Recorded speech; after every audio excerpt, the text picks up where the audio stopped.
तो अपना next topic है पाचन तंत्र। तो पाचन तंत्र का निर्माण आहार नाल और पाचन ग्रंथियों से मिलकर होगा।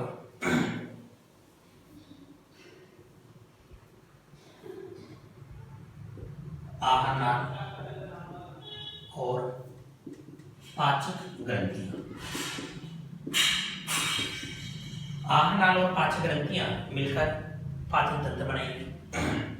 इसके आहार नाल में क्या क्या होते हैं? सबसे पहले भोजन मुख के द्वारा ग्रहण किया जाएगा। मुख जो है ये चौड़ा छिद्र होता है, इसमें दो जबड़े होते हैं और इसमें निचला जो जबड़ा होता है वो गतिशील होता है और ऊपर वाला स्थिर होता है। मुख जो होता है ये पीछे की ओर खुलेगा, मुख गुहा में। मुख गुहा चौड़ी होती है और इस मुख गुहा के अंदर क्या क्या संरचनाएं मिलेगी? देखो, मुख गुहा में एक तो नासा छिद्र खुलते हैं, मुख गुहा में दांत पाए जाते हैं और दांत होते हैं एक्रोडोंट प्रकार के। इसके अलावा मुख गुहा जो है इसमें मिलेगी जिह्वा। मेंढक की जो जिह्वा होती है लंबी होती है, मांसल होती है और द्विपालित होती है। आगे से ये दो भागों में डिवाइड होती है, द्विपालित होती है और ये भोजन को पकड़ने में सहायक होती है। ठीक, मुख गुहा जो है उसके पीछे की ओर होती है ग्रसनी और ग्रसनी खुलती है ग्रशिका में। ठीक, और ग्रशिका खुलती है आमाशय में और आमाशय जो होता है वो खुलेगा आंत में और आंत जो है वो अवस्कर और लास्ट में अवस्कर छिद्र। यहां पर देखिए अपन, ये है मुख, ठीक, ये है ग्रशिका और ये ग्रशिका जो है ये खुलती है आमाशय के अंदर। आमाशय का आगे वाला जो भाग है ये कार्डियक कहलाता है और इसके पीछे वाला जो भाग होता है ये पाइलोरिक कहलाता है। कार्डियक और पाइलोरिक। आमाशय के अंदर भोजन का पाचन होता है और आमाशय में भोजन अर्धपचित अवस्था में आ जाता है। यानी अपने कह सकते हैं कि आमाशय में भोजन अर्धपचित अवस्था में रहता है और इस अर्धपचित भोजन को कहा जाता है काइल। इस आमाशय के अंदर HCl और प्रोटीन पाचक एंजाइम का स्राव होता है। प्रोटीन पाचक एंजाइम का स्राव होगा। HCl का काम क्या है? HCl एक तो भोजन के साथ आए हुए जीवाणु जो होते हैं उनका नष्ट करने का काम करता है।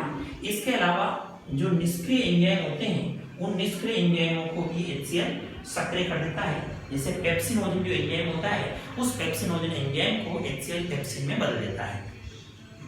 उसके बाद आमाशय पीछे की ओर खुलता है आंत के अंदर। ये आंत है। अब आंत को अपन दो भागों में डिवाइड करते हैं, छोटी आंत और बड़ी आंत। छोटी आंत और बड़ी आंत। देखो, छोटी आंत जो होती है ये लंबी होती है, कुंडलित होती है और इस छोटी आंत की भित्ति के अंदर वर्ण पाए जाते हैं जिनको अपन रसांकुर और सूक्ष्मांकुर कहते हैं, जो कि अवशोषण सतह का क्षेत्रफल बढ़ा देते हैं। आपको याद है छोटी आंत के अंदर भोजन का सबसे ज्यादा पाचन होता है और यहीं पर पचित भोजन का अवशोषण भी सर्वाधिक होता है। पचित भोजन के अवशोषण के बाद भोजन जाता है बड़ी आंत में। बड़ी आंत चौड़ी होती है और छोटी नलिका होती है। उसके बाद भोजन जो है अपशिष्ट जो बचा अपचित जो भोज्य पदार्थ है वो पहुंचते हैं थैलीनुमा संरचना में जिसका नाम है अवस्कर। ये जो अवस्कर होता है इस अवस्कर के अंदर इधर से ये मूत्रवाहिनी भी खुलती है और अवस्कर से ये अपशिष्ट पदार्थ को अवस्कर छिद्र के द्वारा बाहर निकाल दिया जाता है। तो ये तो हो गया आहार नाल। आहार नाल की शुरुआत मुख से होती है और अवस्कर छिद्र है, ये अवस्कर छिद्र है, अवस्कर छिद्र यहां समाप्त होती है। ये है मूत्राशय, ठीक, और ये है वृक्क, किडनी, ये है फैट बॉडीज, ये है मूत्रवाहिनी, मूत्रवाहिनी बोलेंगे इसको, ये है फेफड़े, ये यकृत है, ये पित्ताशय है, ये हृदय। ठीक, तो ये तो हो गया आपका आहार नाल। देखो आहार नाल की शुरुआत मुख से होगी। मुंह किस में खुलेगा? मुंह गुहा में। मुंह गुहा के दांत होते हैं, जीवा होती है। मुंह गुहा किस में खुलेगी? ग्रसनी में। ग्रसनी किस में खुलेगी? ग्रसिका। ग्रसिका भोजन को किसमें पहुंचा देगी? अमाशय में। अमाशय में जैसे भोजन पहुंचेगा तो अमाशय थैलेनुमा संरचना होती है और यहाँ पर भोजन का पाचन होता है। यहाँ पर HCl और प्रोटीन पाचक एंजाइम स्रावित होते हैं। अमाशय पीछे को खुलता है आंत के अंदर। आंत के दो भाग है, छोटी आंत और बड़ी आंत। छोटी आंत जो होती है ये लंबी होती है, कुंडलित होती है और इसकी भित्ति में रसायन और सूक्ष्मांकुर पाए जाते हैं जिनके द्वारा पचित भोजन का अवशोषण होता है। छोटी आंत खुलेगी बड़ी आंत के अंदर। बड़ी आंत छोटी होती है और ये चौड़ी होती है। उसके बाद अपचित पदार्थ पहुंच जाता है अवस्कर में जो कि थैलेनुमा संरचना है और यहाँ से फिर बाहर निकाल दिया जाता है अवस्कर छिद्र के द्वारा।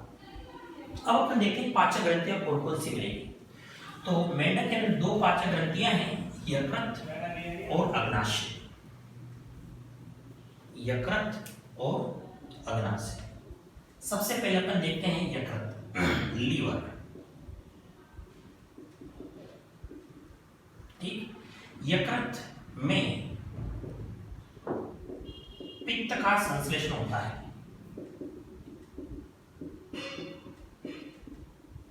पित्त कहां पर बनेगा? यकृत में। लेकिन उसका संग्रहण जो होता है वो होता है पित्ताशय में। पित्त का संग्रहण कहां होगा? पित्त का संग्रहण पित्ताशय में होगा।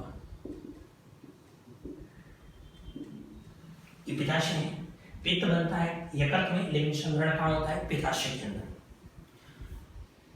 पित्त का स्त्रवण, पित्त का जो स्त्रवण है ये होता है ग्रहणी में। ग्रहणी कहां पर है? ये जहां पर मांस खत्म होता है तो ये जो संरचना है घुमावदार, इसका नाम है ग्रहणी। छोटी आंत का भाग है तो ग्रहणी के अंदर इसका स्त्रवण होगा। अब पित्त जो होता है, क्या इसके अंदर कोई पाचक एंजाइम होते हैं? पित्त रस में कोई पाचक एंजाइम नहीं होता है। सबसे इंपॉर्टेंट बात, पित्त रस में कोई पाचक एंजाइम नहीं होता है। पित्त रस में पाचक एंजाइम एब्सेंट होता है, कोई पाचक एंजाइम इसमें नहीं होता है। ठीक, इसके अलावा अपन देखें कि पित्त रस जो होता है इसका माध्यम क्षारीय होता है, इसलिए भोजन को क्षारीय माध्यम में बदल देता है। यानी कि अपने कह सकते हैं पित्त रस भोजन के माध्यम को क्षारीय कर देता है। भी आप सबको याद है कि जब भोजन अमाशय में होता है तो यहाँ पर HCl के कारण भोजन का माध्यम होता है अम्लीय, लेकिन जैसे भोजन जाता है आंत में तो यहाँ पर भोजन का माध्यम बदल जाता है, वो जाता है क्षारीय, और उस क्षारीय माध्यम में कौन कन्वर्ट करता है? पित्त रस। ठीक, पित्त रस ने भोजन का माध्यम किसा कर दिया? क्षारीय। इसके अलावा पित्त रस क्या काम करता है? देखो, पित्त रस जो होता है वसा के बड़े अणुओं को छोटे अणुओं में तोड़ने का काम करता है। जब वसा के बड़े अणु छोटे अणु में टूट जाते हैं तो उन छोटे अणुओं पर एंजाइम आसानी से क्रिया कर सकते हैं और यह घटना कहलाती है पाइसीकरण। तो अपने कह सकते हैं कि यहाँ पर पित्त रस जो होता है ये वसा का क्या करता है? पाइसीकरण करता है। वसा के बड़े अणुओं को छोटे अणुओं में तोड़ देता है जिससे उनके ऊपर एंजाइम आसानी से क्रिया कर सकते हैं। तो ये तो हो गया आपका यकृत। दूसरी जो पाचक ग्रंथि है वो है अग्नाशय। अग्नाशय पीले रंग की ग्रंथि होती है, इसे एंजाइम भी स्रावित होते हैं, इसे हार्मोन भी स्रावित होते हैं, मिक्स ग्रंथि बोलते हैं इसको।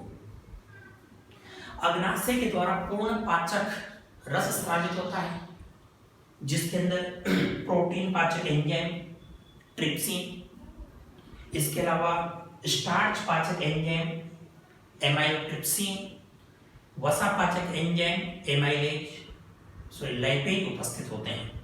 ठीक, तो ये आपकी पाचक ग्रंथियां होंगी यकृत और अग्नाशय। अब इसके बाद आता है भोजन का पाचन। किस तरह से मेंढक के अंदर भोजन का पाचन हो, तो अपन देखें पाचन। पाचन सबसे पहले अपन देखते हैं आमाशय में।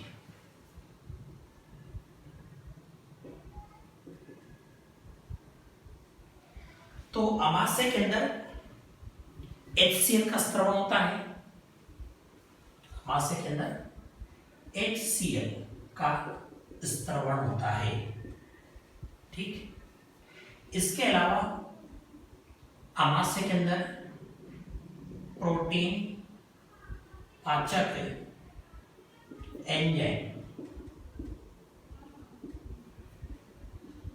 पेप्सिनोजन का स्त्रवण होता है। आमाशय में HCl का स्त्रवण हुआ और प्रोटीन पाचक एंजाइम पेप्सिनोजन का स्त्रवण हुआ। अब आपको याद है HCl का काम क्या है? HCl एक तो यहाँ पर भोजन का माध्यम अम्लीय बनाएगा। इसके अलावा जो भोजन के साथ जीवाणु आ जाते हैं उनका भक्षण करता है। इसके अलावा तीसरा जो काम है इसका वह है ये जो निष्क्रिय एंजाइम है पेप्सिनोजन, इसको सक्रिय करता है। तो ये क्या करेगा? HCl पेप्सिनोजन जो कि निष्क्रिय होता है, इस पेप्सिनोजन को पेप्सिन में बदलेगा और ये पेप्सिन है सक्रिय। ये काम किसने करा? HCl ने। जैसे ही पेप्सिनोजन बदला किसने? पेप्सिन में। पेप्सिन काम करेगा प्रोटीन पर, प्रोटीन को तोड़ने का काम करेगा। प्रोटीन को ये pepsin peptones polypeptide peptones polypeptide और प्रोटियोजेस में तोड़ देता है। ठीक, यानी आमाशय में भोजन जो है ये अर्धपचित अवस्था में आ जाता है, जिसको अपन बोलते हैं कैम। अब आमाशय के बाद भोजन जाएगा किसके अंदर? आंत के अंदर। अब आंत में जाने से पहले अपन देखें कि यहाँ पर जो ग्रंथियां हैं, पाचक ग्रंथियां, वो किस प्रकार कार्य करेगी। सबसे पहले अपन देखें यकृत, लीवर। तो लीवर जो होता है, इस लीवर से पित्त रस निकलता है। पित्त रस का स्त्रवण होता है, ये पित्ताशय में आएगा और पित्ताशय से ये ग्रहणी में आता है। पित्त रस जो होता है, ये पित्त रस भोजन को क्षारीय कर देगा और वसा का पाइसीकरण करता है। वसा के पाइसीकरण का मतलब है कि वसा के जो बड़े अणु होते हैं उनको छोटे अणुओं में तोड़ दिया जाता है ताकि उन पर एंजाइम आसानी से क्रिया कर सके। वो क्रिया कहलाती है पाइसीकरण। तो यकृत से पित्तरस आएगा। यकृत में पित्तरस का संश्लेषण होता है, पित्तरस का संग्रहण होता है पित्ताशय के अंदर, इसी क्लास में देखा अपन ने। और वहां से भोजन पित्तरस ग्रहणी में आएगा और भोजन के माध्यम से क्षारीय कर देगा। पित्तरस वसा का पाइसीकरण भी करता है। अब अपन देखें अग्नाशय।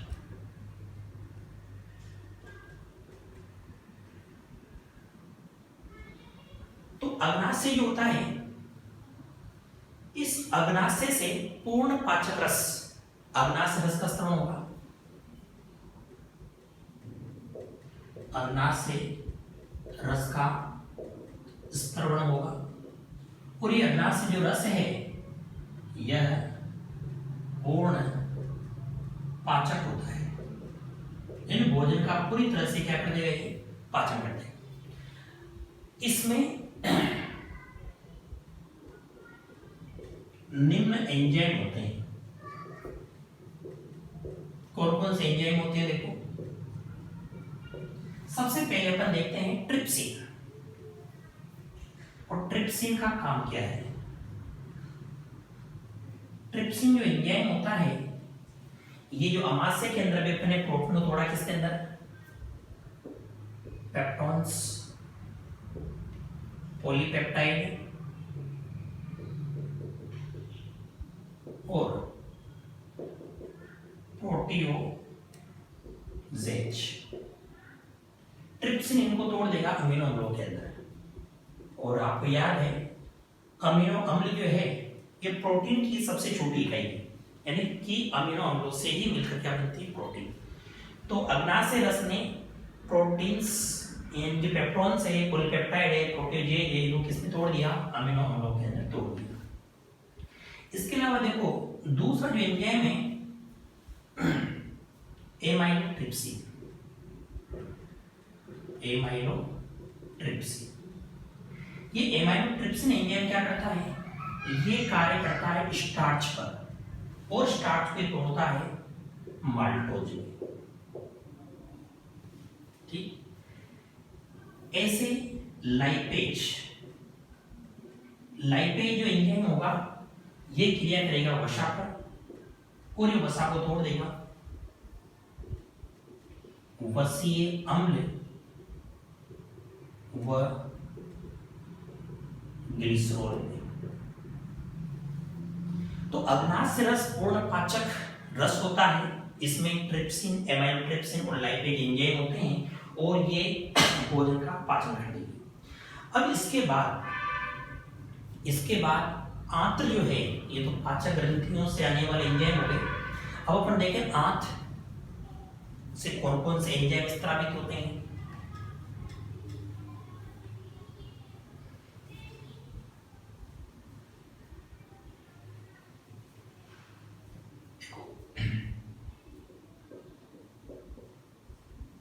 अब ये जो जैसे माल्टोज है, सुक्रोज है, लैक्टोज है, इनका और आगे यहां पर पाचन होगा। सबसे पहले अपन देखते हैं माल्टोज। माल्टोज जो होता है, यहां पर एंजाइम काम करेगा माल्टेज, और ये इसको तोड़ देगा ग्लूकोज के अंदर। आपको याद होगा माल्टोज डाइसेक्राइड है, दो ग्लूकोज इकाइयों से मिलकर के माल्टोज का निर्माण होता है। इसी प्रकार